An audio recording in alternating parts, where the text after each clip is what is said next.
The man I was told to fear my entire life looked me straight in the eyes and said 5 words that shattered everything I thought I knew. "I'm your real father, Viola." I stood there in his doorway, frozen, my whole body trembling. For 25 years, my parents warned me about this man. They called him dangerous, unstable, a monster. But standing in that quiet living room with its neat bookshelves and the smell of fresh coffee, I realized something that made my blood run cold. The monsters were never across the street. They were sitting at my dinner table every single night. But let me back up, because you need to understand how a 32-year-old woman ends up standing in a stranger's house, discovering her entire life was built on lies. My name is Viola Brennan, or at least, that's what I thought my name was. I'm 32 years old and I work as an accountant at a mid-size firm in Lancaster, Pennsylvania. You know the type of job. Decent salary, fluorescent lights, and a coffee machine that sounds like it's dying a slow, painful death every time someone uses it. I've been there for 8 years, which in accountant years is basically a life sentence with good behavior. I grew up in a nice house on Maple Ridge Drive, white fence, green lawn, the whole American dream package. My parents, Jose and Constancia Brennan, were respected in our community. My father worked in insurance for 30 years. My mother was a homemaker who volunteered at church functions and always brought the best casserole to neighborhood potlucks. From the outside, we looked like the perfect family. From the inside, it was a different story entirely. I have 2 siblings. My older brother, Wesley, who's 35 and has somehow managed to fail upward his entire life. The man has had 6 different business ventures, all funded by our parents, and all spectacular failures. But does anyone call him irresponsible? Of course not. Wesley is the golden child. Wesley can do no wrong. Wesley once crashed my father's car into a mailbox while texting, and my mother blamed the mailbox for being in the wrong place. That mailbox had been standing there for 15 years, but apparently it chose that exact moment to jump in front of Wesley's car. Then there's my younger sister, Nadia, 28, who decided that finding herself required visiting every country in Europe on our parents' dime. She sends postcards from Barcelona and Florence, while I'm the one driving our mother to her doctor's appointments and picking up our father's prescriptions. And then there's me, the middle child, the invisible one, the one who does everything and gets nothing. I used to think I was just unlucky. Some families have a favorite child, and I simply wasn't it. I told myself it didn't matter.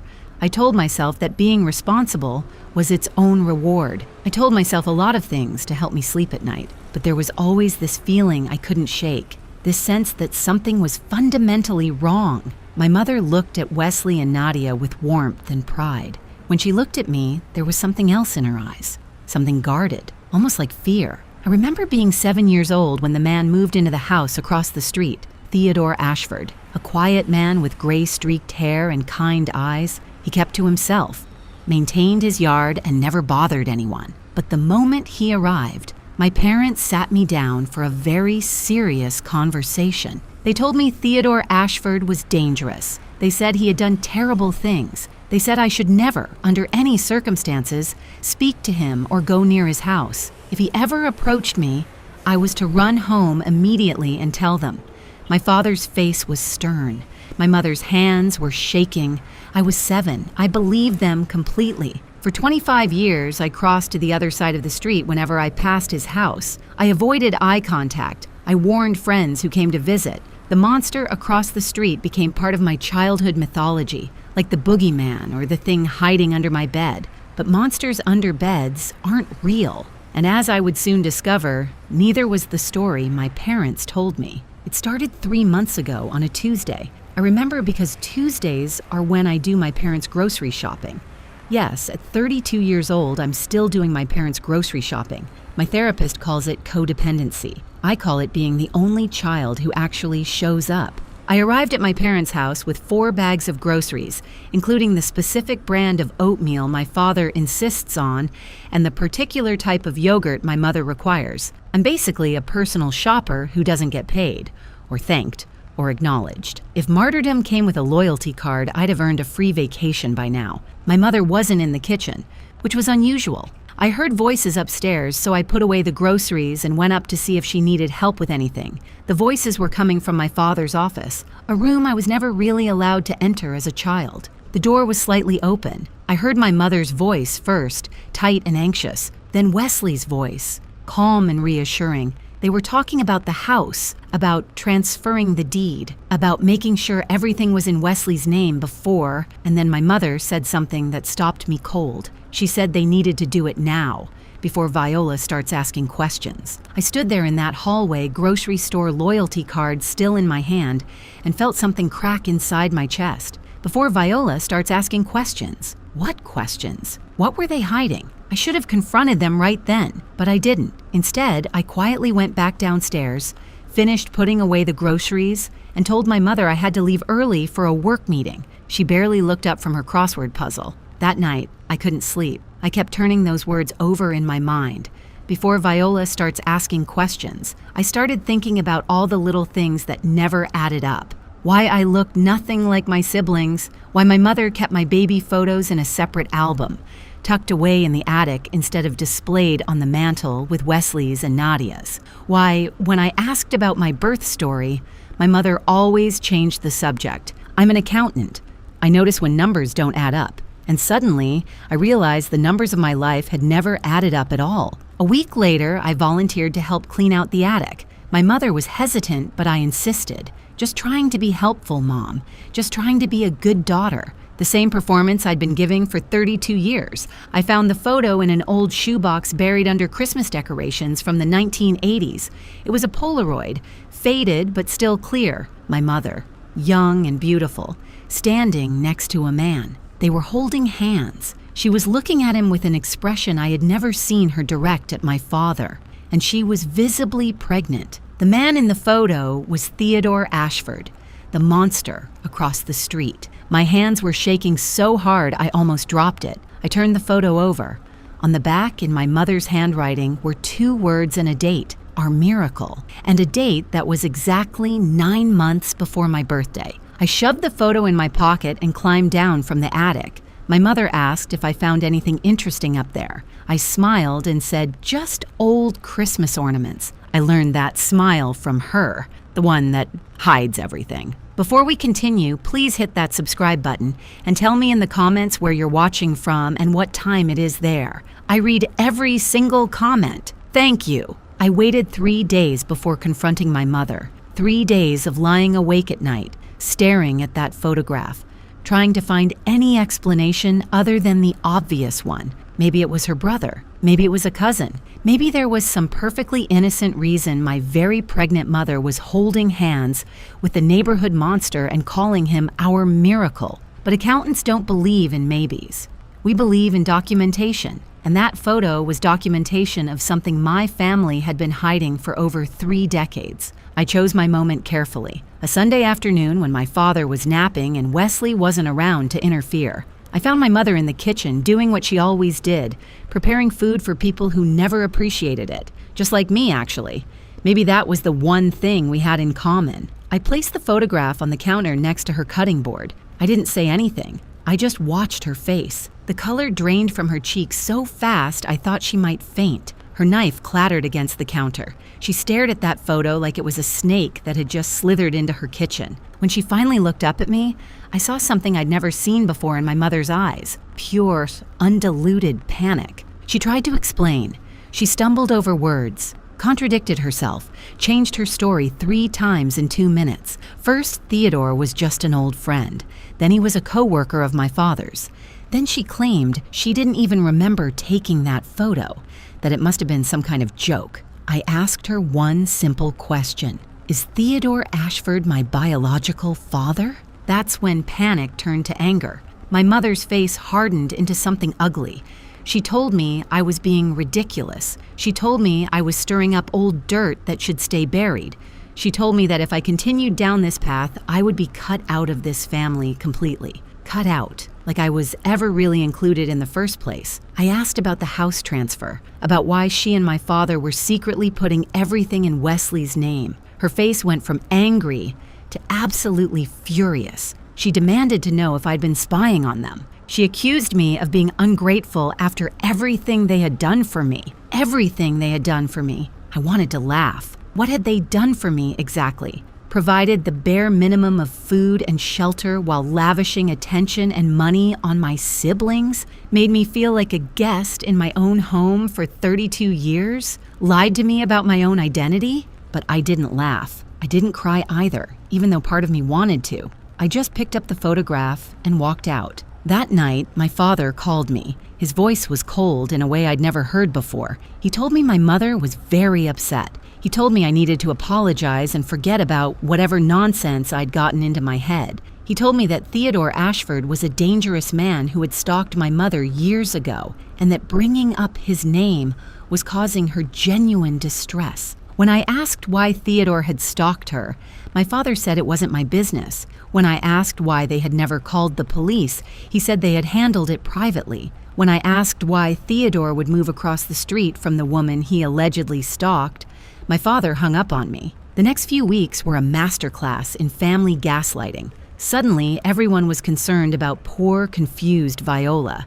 Wesley called to suggest I might be having a breakdown from work stress. He used his fake sympathetic voice, the one he pulls out when he wants something. He said I should really think about seeing a professional before I embarrassed myself further. Nadia sent a long text from wherever she was in Europe this time, all about how family is family and sometimes we have to let go of the past. Easy to say when you're sipping wine in a Tuscan vineyard on someone else's credit card. Even my fiancé Jace started acting strange. Jace Edwards, the man I'd been with for 3 years, the man I thought I was going to marry. He sat me down one evening and told me my family was worried about me. He said I was becoming obsessed with something that probably meant nothing. He said I was embarrassing everyone with my conspiracy theories. Funny thing about Jace, he'd been trying to get my father to invest in his real estate development company for over a year. My father kept saying he'd think about it, and now suddenly, Jace was very interested in keeping the Brennan family happy. What a remarkable coincidence. His concern for my mental health arrived at the exact same time as his need for their money. I'm sure those two things were completely unrelated. I looked at this man I thought I loved and realized I didn't know him at all, just like I didn't know my family, just like I apparently didn't know myself. I started doing research, quietly, carefully. I pulled my own birth certificate from the county records office. The original had been amended when I was 2 years old. Amended, not issued at birth, amended. The original father's name was blacked out, replaced with Jose Brennan. Who amends a birth certificate 2 years after a child is born? I'll tell you who. Someone with something to hide. I searched for any public records about Theodore Ashford. If he was really a dangerous stalker, there should be something. A restraining order, an arrest record, a news article, something. What I found was the opposite. Theodore Ashford was a retired professor of literature from the local community college. He had taught there for 30 years before retiring with honors. He volunteered at the public library twice a week. He had no criminal record, not even a parking ticket. The only thing I found connecting him to my family was a brief mention in a police blotter from 25 years ago. Constancia Brennan had filed a harassment complaint against Theodore Ashford. The case was closed 3 months later due to insufficient evidence. Insufficient evidence, the same words that kept echoing in my head about everything my parents had ever told me. I started paying closer attention to Theodore, watching him from my old bedroom window at my parents' house. He tended his garden every morning. He collected his mail at the same time every afternoon. Sometimes he would stand on his porch in the evening, looking across the street at my parents' house with an expression I couldn't quite read. Was it longing? Was it regret? Was it something else entirely? One afternoon, I noticed him watching as I helped my mother bring groceries inside. Our eyes met for just a moment. And in that moment, I saw something that sent a chill down my spine. He recognized me. Not like a neighbor recognizes someone who's lived across the street for years. He recognized me the way you recognize someone you love, someone you've lost, someone you've been waiting to see again. Then my mother called my name sharply, and I looked away. When I looked back, Theodore had gone inside. The next week, I received something in the mail that changed everything. No return address. My name handwritten in careful, elegant script. Inside was a DNA testing kit and a single note on plain white paper. "The truth is waiting when you're ready." I stared at that note for hours. The handwriting didn't match my mother's or father's. It wasn't Wesley's messy scrawl or Nadia's loopy cursive, but someone knew. Someone wanted me to know. Someone had been waiting for me to start asking the right questions. I took the test that night. I sealed the envelope, walked to a mailbox 3 blocks away so no one would see me, and sent it off to the laboratory. Then I went home to my apartment, poured myself a glass of wine, and waited for my entire life to fall apart. Or maybe, finally, to make sense. The results came back on a Thursday. I know because I had been checking my email every hour for 8 days straight. My coworkers probably thought I was waiting for some kind of medical diagnosis. In a way, I suppose I was. I opened the email in my car during lunch break. I couldn't risk looking at it inside the office. If I was going to have a breakdown, I wanted to do it in private, like a civilized person. The results were very clear, very scientific, very devastating. Jose and Constancia Brennan were not my biological parents. I sat in that parking lot for 45 minutes just staring at the screen. Part of me had known, of course. Part of me had suspected since the moment I found that photograph, but seeing it in writing, in official laboratory documentation, was something else entirely. I wasn't their daughter. I never had been. The test also showed something else. A DNA match to an unknown male relative. A very close match. Parent-child close. Theodore Ashford wasn't just my mother's old friend or some random stalker. He was my father. My real father, and he had been living across the street watching me grow up for 25 years. I thought about driving straight to his house and demanding answers, but I stopped myself. This wasn't just about me anymore. This was about the people who had lied to me, who had stolen my identity, who had turned a quiet professor into a monster in my mind for their own purposes. If I was going to confront this, I needed to do it smart. I needed to be prepared. Over the next few weeks, I became a detective in my own life. Accountants are good at finding things that don't add up, and my life had more red flags than a bullfighting convention. I started with Theodore, not approaching him, not yet, just research. I found his faculty page on the college's archived website. He had a doctorate in English literature. He had published 2 books on American poetry. His student reviews called him brilliant, kind, patient. Dangerous criminals don't typically get described as patient by 19-year-olds who had to read Walt Whitman at 8 in the morning. I found the original police report from the harassment complaint. My mother claimed Theodore had been following her, watching her house, trying to contact her through letters and phone calls. Theodore denied all charges. The case was dismissed when my mother suddenly withdrew her complaint, citing personal reasons. What kind of personal reasons make you drop a harassment case against someone you later call a monster? Then I found something that made me sick to my stomach, a financial record buried in public court filings. Theodore Ashford had created a trust fund in 1993 for a minor child named Viola Ashford. The initial deposit was $50,000, money from his late mother's estate. Over the years, he had added to it. By the time I turned 18, it should have contained over $180,000. Should have. Because when I searched for the current status of that trust, I found that it had been accessed and drained. The listed guardian who authorized the withdrawals was Constancia Brennan. My mother had stolen my inheritance. My real inheritance from my real father meant for me. She had taken every penny and never said a word. That night, I dug into my parents' finances. I'm an accountant.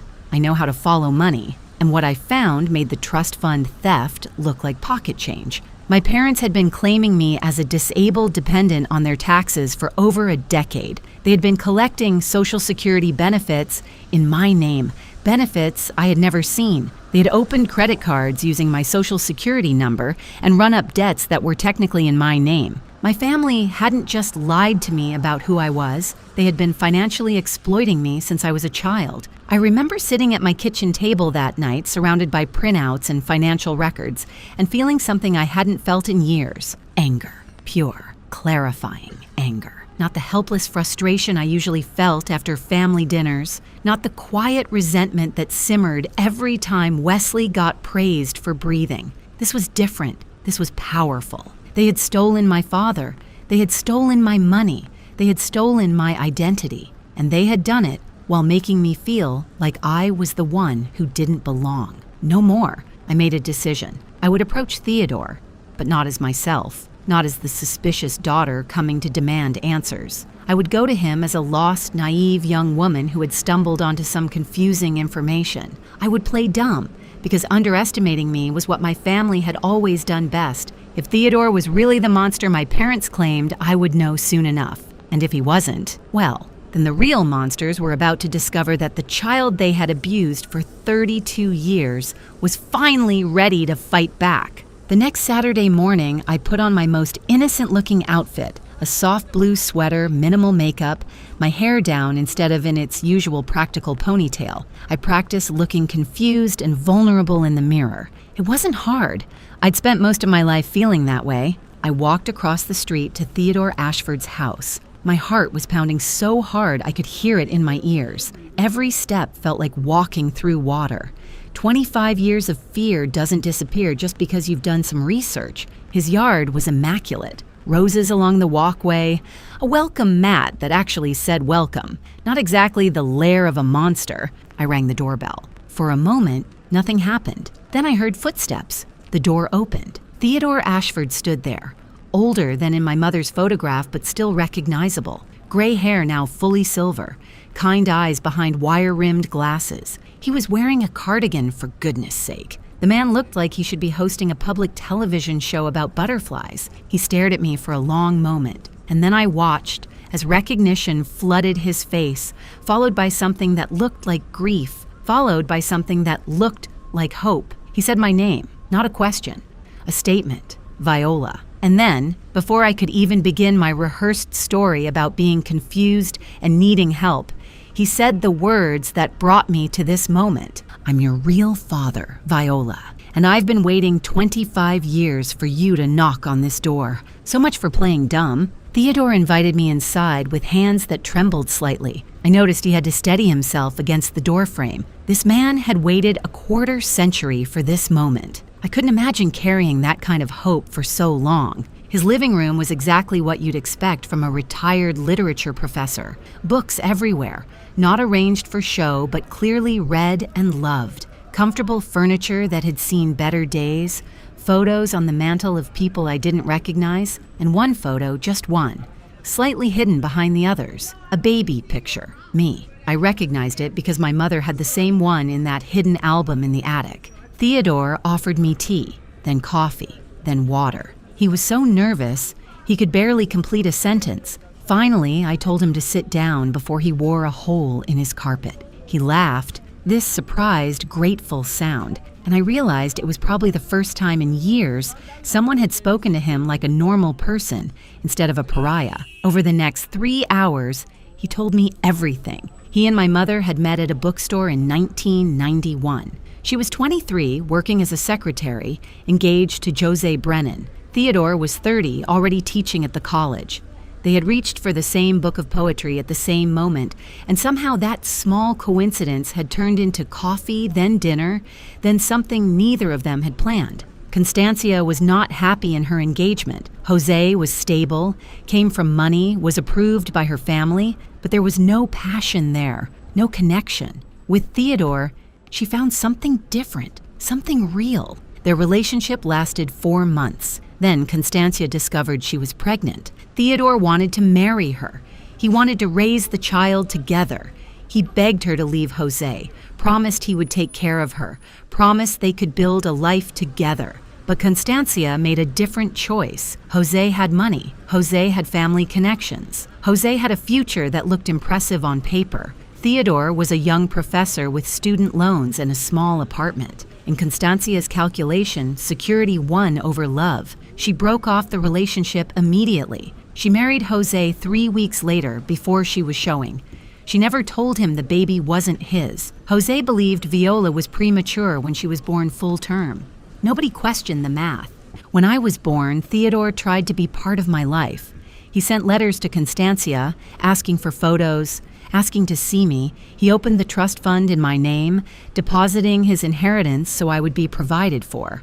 He was desperate to have some connection to his daughter, even if he couldn't be her father publicly. Constancia's response was to file a harassment complaint.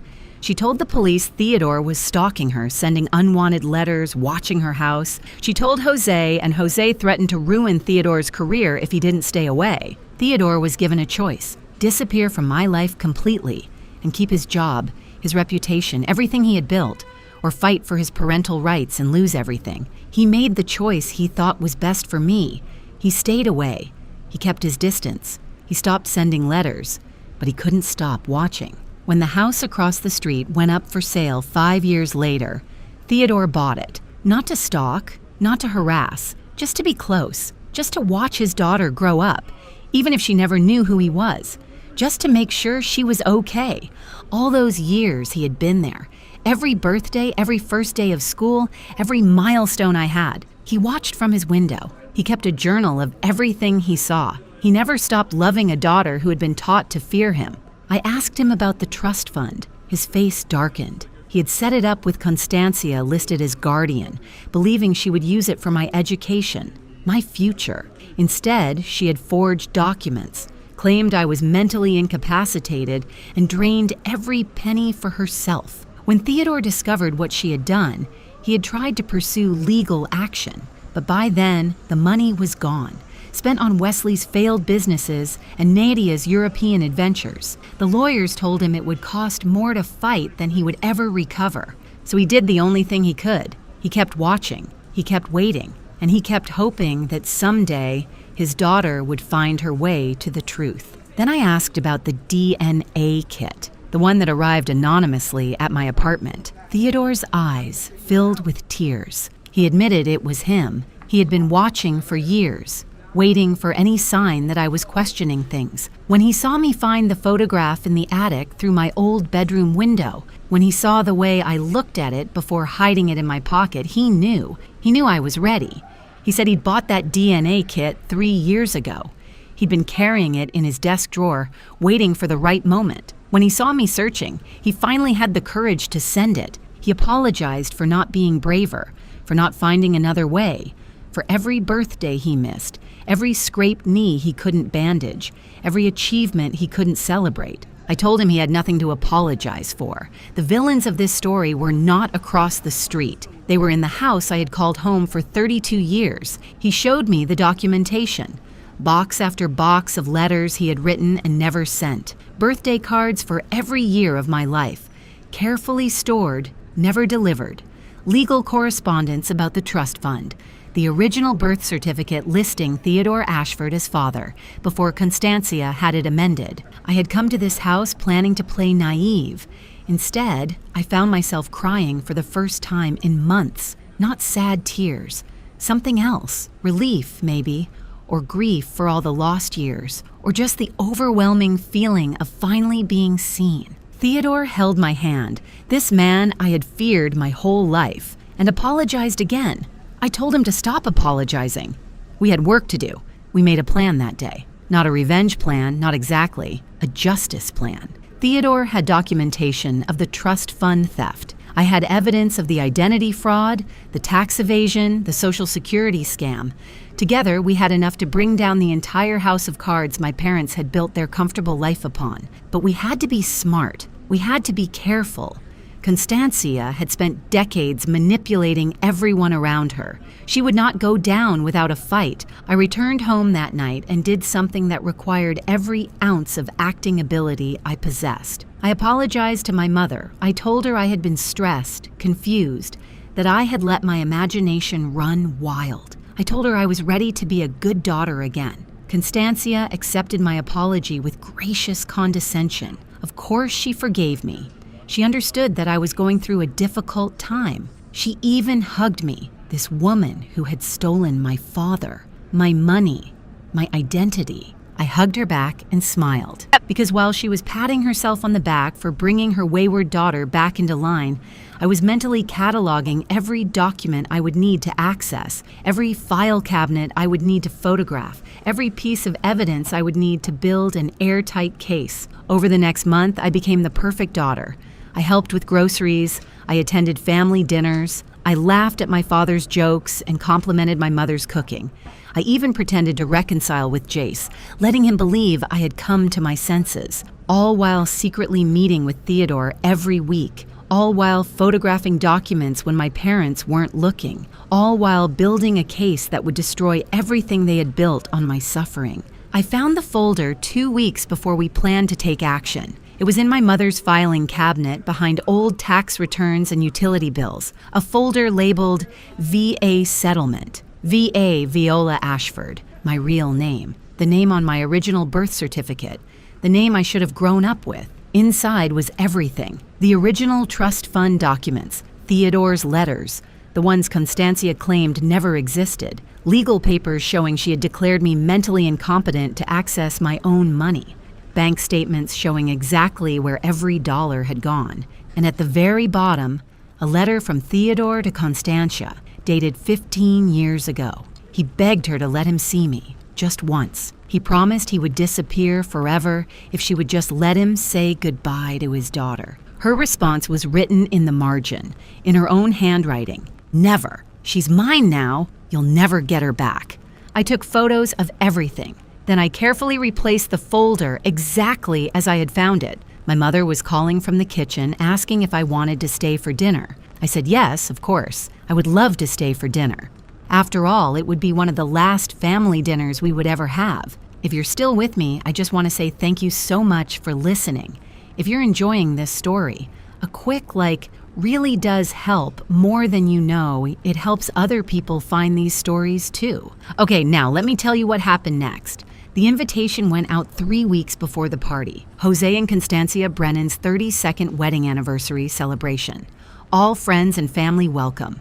Catered dinner, live music, speeches from the children. My mother was thrilled when I suggested it. She had always wanted a big anniversary party, the kind where everyone could see how perfect her life was, how successful her husband was, how devoted her children were, how blessed she was. I told her I wanted to plan the whole thing, a gift from me to them, to make up for my recent behavior. She accepted with tears in her eyes, this woman who had stolen everything from me, genuinely moved by my apparent devotion. If I wasn't so angry, I might have admired her ability to believe her own lies. The planning took 3 weeks. 3 weeks of coordinating with caterers and musicians. 3 weeks of sending invitations to every person who mattered in my parents' social circle, their neighbors, their church friends, my father's former colleagues, my mother's book club, the extended family who had watched me grow up believing I was the difficult middle child. Theodore and I met every evening during those 3 weeks, refining our strategy. He had hired a forensic accountant to document the trust fund theft. I had compiled evidence of the identity fraud and Social Security scam. Together, we had enough to bring criminal charges. But charges alone weren't enough. My mother had spent 32 years building her reputation as a pillar of the community. I wanted that reputation destroyed, along with everything else. I wanted everyone to see who she really was. Theodore tried to talk me out of the public confrontation. He said the legal process would be enough. He said we didn't need to humiliate them in front of everyone they knew.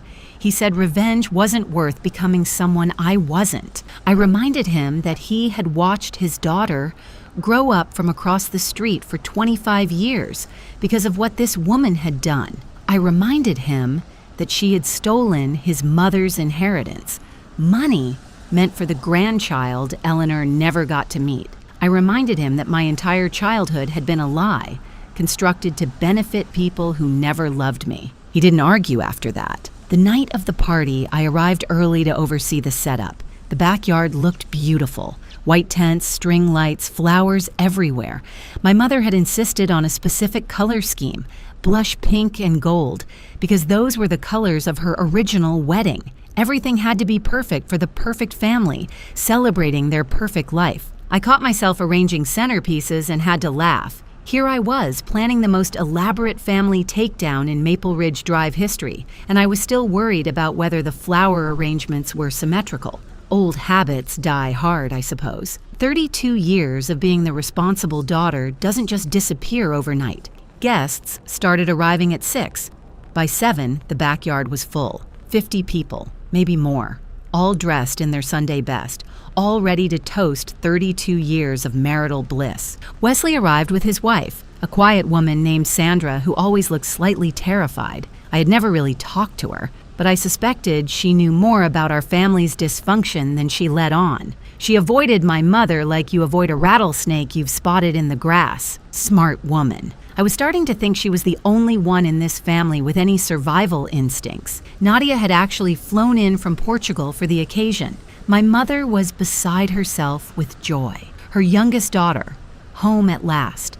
Never mind that Nadia was home because I had secretly paid for her flight, telling her there was something important she needed to see. And then there was Jace, my fiancé, looking handsome in a new suit, already deep in conversation with Wesley about some investment opportunity. He had been particularly attentive lately, probably because he sensed the tide turning in his favor with my parents. If he played his cards right, he might finally get that investment from my father. I watched him laughing with my brother, two men bonding over their shared interest in my family's money, and felt absolutely nothing. Whatever love I had once felt for Jace Edwards had been replaced by something cold and hard, like a number that doesn't balance, like a column of figures that will never add up no matter how many times you check them. At 8 o'clock, dinner was served. At 9, the speeches began.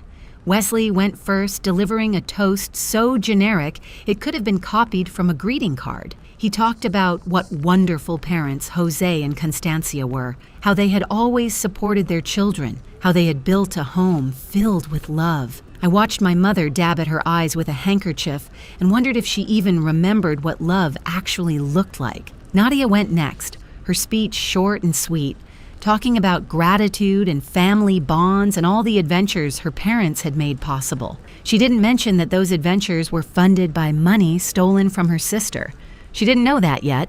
She would soon. Then it was my turn. I walked to the small stage we had set up, microphone in hand, heart pounding, but hands steady. 50 faces looked up at me, expecting another generic toast about wonderful parents and blessed childhoods. I smiled at my mother. She smiled back, already composing her humble acceptance of my praise. I began by thanking everyone for coming to celebrate this special occasion. I talked about how meaningful family was, how important it was to know where you came from, who your people were, how the truth always matters, even when it's difficult. I saw my mother's smile falter slightly. My father shifted in his seat. Then I said I had a special gift for my parents, a video I had put together documenting their journey as a family. I asked the tech guy to play it on the large screen we had set up. The first image was my mother's photograph with Theodore, young Constantia, pregnant, holding hands with a man who was not her husband. The date was visible in the corner. The murmuring started immediately. The next images were documents. The original birth certificate listing Theodore Ashford as my father, the amended certificate with Jose's name, legal papers showing my mother had declared me mentally incompetent to access a trust fund I never knew existed. My mother was standing now, her face the color of chalk. She was saying something, but the microphone wasn't near her. All 50 guests could see was a woman who looked like she was about to be sick. I continued narrating over the slideshow. I explained about the trust fund, $180,000 stolen from a child by the woman who was supposed to protect her. I explained about the Social Security fraud, the identity theft, the decades of financial exploitation. I told them about Theodore Ashford, the man across the street, the man they had all been warned about, the man who was actually my father, who had been kept from his daughter through lies and legal manipulation. And then I played the recording. I had made it 3 days earlier, hidden microphone in my purse during one of my helpful daughter visits. My mother's voice, clear as day, laughing about how easy it had been to drain Theodore's trust fund. My father's voice, joking that the fool had basically funded their retirement. Wesley's voice, explaining how he had forged the documents to make it look legal. The backyard was silent, completely, utterly silent. I looked at my mother. She was crying now, but not the delicate tears she used for sympathy. These were ugly tears, the kind that come when you realize everything is falling apart. I looked at my father. He was staring at the ground, unable to meet anyone's eyes. I looked at Wesley. He was already backing toward the gate, probably calculating how quickly he could get to his car. And then I delivered my final gift, Red and blue lights appeared at the end of the driveway. 2 police cars, right on schedule. Theodore had filed criminal charges the week before, armed with all the evidence we'd gathered. The warrants had been issued that morning. I stepped down from the stage and walked toward the gate, toward the officers who were now entering the backyard. Behind me, I heard my mother screaming. I heard my father trying to calm her down. I heard Wesley's wife, Sandra, saying something that sounded like, "I knew it. I always knew it." But I didn't turn around. I had spent 32 years looking back, trying to understand why my family treated me the way they did. Now I finally had my answer, and I was done looking back. The arrests happened quickly. The officers were professional, efficient, clearly prepared for the possibility of resistance. My mother tried to resist, of course. She tried to explain, to justify, to blame everyone except herself. Theodore had manipulated me. I was mentally unstable. This was all a misunderstanding. The officers weren't interested in her explanations. They had warrants, they had evidence, they had a job to do.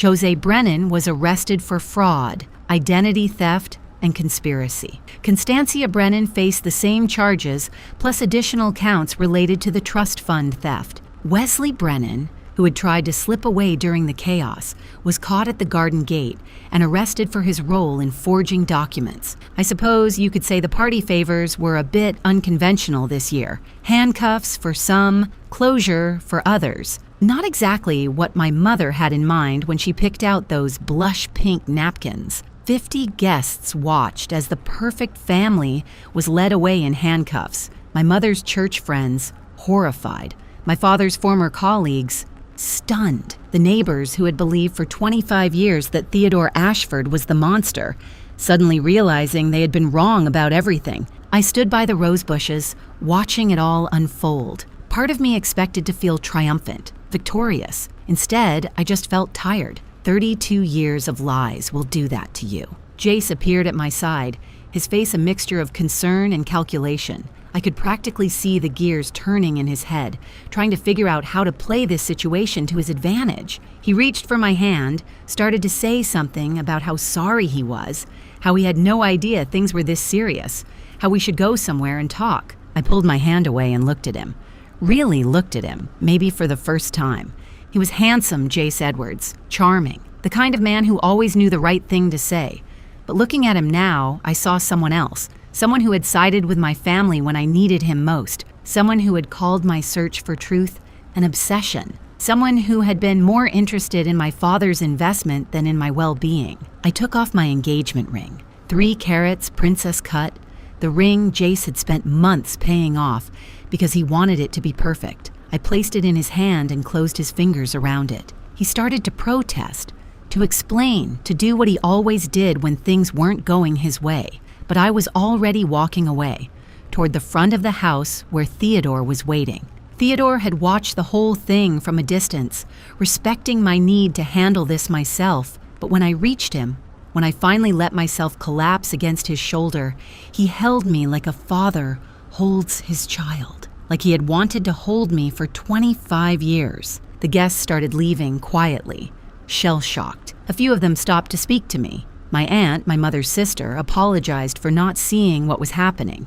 A neighbor admitted they had always thought something was off about how I was treated. My mother's book club president said she was sorry, she just didn't know. They didn't know because they didn't want to know. They didn't know because it was easier to believe the story my parents told than to look beneath the surface. They didn't know because sometimes people would rather accept a comfortable lie than an uncomfortable truth. But I didn't say any of that. I just nodded and accepted their apologies and watched them drive away from the wreckage of my family's reputation. Nadia found me an hour later after the police had left and the caterers had quietly packed up the uneaten anniversary cake. 32 years of marriage, and the celebration cake was going in the garbage. There was probably a metaphor in there somewhere. She was crying, really crying, the way I had never seen my carefree little sister cry before. She told me she had suspected, not the full truth, but pieces of it. She had noticed how differently our parents treated me. She had wondered why I looked nothing like the rest of the family. She had even found the trust fund documents once, years ago. But Constancia had caught her looking and made her swear never to mention them. Nadia had been 15, scared, dependent on our parents for everything. She had kept the secret, telling herself it wasn't her business, telling herself there must be an explanation. And then she had run away to Europe, as far as she could get, because staying in that house meant facing truths she wasn't ready to face. I wanted to be angry with her. Part of me was angry. But looking at my little sister, mascara streaking down her face, I saw someone who had also been damaged by our parents' lies. Not in the same way I had been, but damaged nonetheless. I told her we had a lot to talk about. I told her I wasn't ready to forgive her yet. But I also told her I wasn't ready to lose her completely. She hugged me so tight I could barely breathe, and for the first time in my life, I felt like I might actually have a real sister. The house was empty now. The string lights still twinkled, absurdly festive against the backdrop of destruction. Theodore and I stood in the backyard looking at the home where I had grown up, the home that had never really been mine. He asked me if I was okay. Such a simple question, such a complicated answer. I told him I would be, eventually. But right now, I just wanted to go home. He looked confused for a moment. Home where? I smiled, the first real smile I had felt in months. Home, I told him. Across the street, where I should have been all along. We walked back to his house together, my father and I, the monster and his daughter. And for the first time in 32 years, I wasn't afraid of what I might find there. The legal process took 6 months. 6 months of depositions, hearings, evidence reviews, and more paperwork than I had ever seen in my accounting career. And believe me, I have seen a lot of paperwork.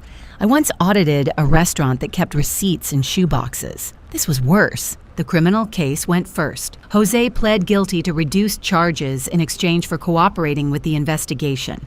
His lawyer cited his age and health issues, painted him as a man who had simply followed his wife's lead for 32 years. The judge wasn't entirely convinced, but she accepted the plea. Jose received 3 years probation, 200 hours of community service, and complete forfeiture of his pension. Constancia did not plead guilty. Constancia fought every single charge with the kind of viciousness that made me realize I had never really known my mother at all. She hired expensive lawyers, filed motion after motion, tried to paint me as an ungrateful daughter, manipulated by a predatory older man. The jury didn't buy it.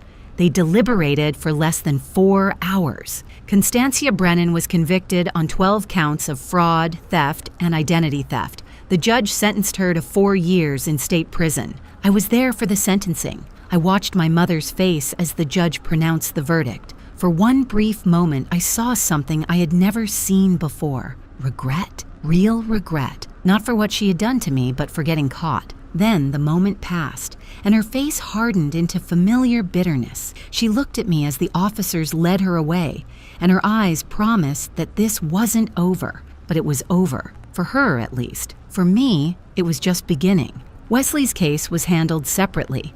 His lawyer argued that he had been coerced by his mother. The jury was more sympathetic to this argument than I would have liked.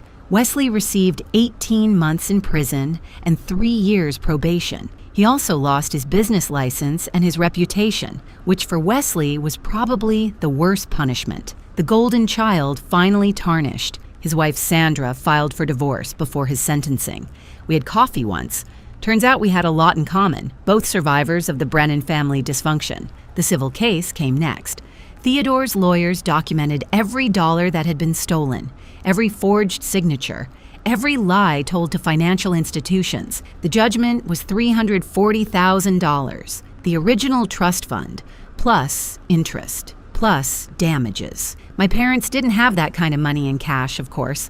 They had spent it all on Wesley's failed businesses, Nadia's European adventures, and their own comfortable retirement. But they did have the house on Maple Ridge Drive, the one they had secretly transferred to Wesley's name, trying to protect it from exactly this kind of judgment. The court found the transfer fraudulent. The house was seized, sold at auction. After legal fees and court costs, I received $280,000. It wasn't everything they had stolen, but it was enough. I used part of the money to pay off my student loans, the ones I had taken out because my parents said they couldn't afford to help while secretly draining my trust fund. I put some into an emergency fund and used the rest for a down payment on a house. A small house, nothing fancy. Just 3 bedrooms and a nice yard. The house right next door to Theodore Ashford. My real estate agent thought I was crazy. Why would a young woman want to live next to an elderly professor in a quiet neighborhood? I didn't explain. Some things are too complicated for real estate transactions. I quit my job at the accounting firm. 8 years of fluorescent lights and dying coffee machines were enough. I started my own bookkeeping business, working with small businesses and independent contractors who needed someone to keep their finances straight. It wasn't glamorous, but it was mine. My name on the door. My rules. My life. Theodore and I had dinner together every Sunday. He would cook his mother's recipes, the ones Eleanor had never gotten to teach me. I would bring dessert from the Italian bakery downtown. We talked about books, about history, about all the years we had missed. He showed me photos of my grandmother, a woman named Eleanor who had died when I was 5. She had known about me, Theodore said. She had wanted to meet me desperately, but Constantia had refused all contact, and Eleanor had died without ever holding her grandchild. I keep one of those photos on my nightstand now. Sometimes I talk to her, late at night when I can't sleep. I don't know if she can hear me, but it helps. Nadia and I are rebuilding our relationship slowly. She moved back from Europe, started working as a translator for a nonprofit. She visits once a month. We don't talk about our parents much. There's too much pain there, still too raw. But we talk about other things, sister things, future things. She's the only Brennan I kept. Jace tried to contact me a few times. Texts, emails, even a handwritten letter I threw away without reading. Eventually, he got the message. Last I heard, he was engaged to someone else. Good luck to her. The neighbors think Theodore and I are quite the pair. The retired professor and the accountant, living side by side, having Sunday dinners on the porch. I overheard one of them wondering if we were some kind of eccentric intellectuals. Dangerous criminals, the both of us. Watch out for the woman with the spreadsheets and the man with the poetry books. We might audit your taxes and then discuss Whitman. The Brennan house sold 8 months after the auction. A young family bought it, a couple with 2 children and a golden retriever. I watched the moving trucks from Theodore's porch and felt something unexpected. Peace. Not happiness exactly, but peace. One morning, about a year after the trial, I found Theodore sitting on his porch with a cardboard box. He looked different that day. Older somehow, like he had been carrying something heavy for a long time and was finally ready to set it down. He asked me to sit with him. I did, settling into the chair that had become mine over the past months, the one with the faded cushion that Theodore kept meaning to replace but never did. I told him not to bother. That cushion had survived longer than my engagement to Jace, which meant it had earned its place. He said he had something for me, something he had been saving for 25 years. Inside the box were birthday cards, 25 of them, one for every year since he had moved across the street. Each card was still sealed in its envelope, my name written in Theodore's careful handwriting on the front. I opened them one by one. The card from my 7th birthday described watching me learn to ride a bicycle, how I had fallen 3 times, gotten back up each time, and finally pedaled to the end of the street with my arms raised in triumph. He had been celebrating silently from his window. The card from my 16th birthday mentioned a boy who had come to pick me up for what must have been my first date. Theodore had wanted to be the one standing on that porch, protecting his daughter, threatening the boy with vague but meaningful consequences. Instead, he had watched from behind his curtains. Every card was like that. 25 years of milestones observed from a distance. My graduation, my first car, my first apartment. He had documented all of it. He had loved me through all of it, even when I didn't know he existed as anything other than a monster. The card from my 30th birthday mentioned my engagement to Jace. Theodore had seen the ring when I visited my parents that Christmas. He had worried that something wasn't right, that Jace looked at me the way people look at investments rather than partners. He had wanted to say something but knew he couldn't, so he wrote it in a card I would never receive and hoped I would figure it out on my own. I did figure it out, eventually, just not soon enough. The last card was different. It wasn't sealed. It wasn't old. Theodore had written it just days before. It said, "I never stopped believing you would find your way home. And now that you're here, I want you to know something I've waited your whole life to tell you. I am proud of you, not for what you did to them, but for who you became despite them. You are strong and kind and brave. You are everything I hoped you would be. You are my daughter, and I love you." I cried reading that card, not the quiet tears I had trained myself to produce over years of family dinners, real tears, ugly tears, the kind that come when something inside you finally breaks open and heals at the same time. Theodore held my hand while I cried. He didn't say anything. He didn't need to.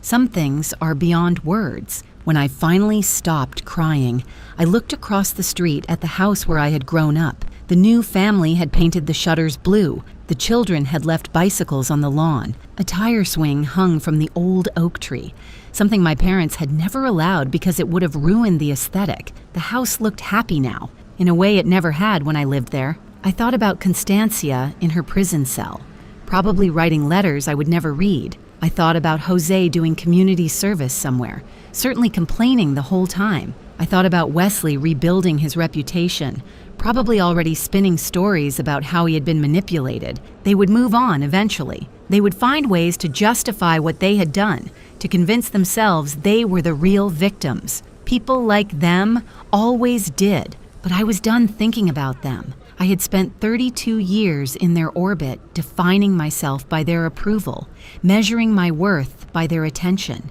Now I had something better. Not alone anymore. Never alone again.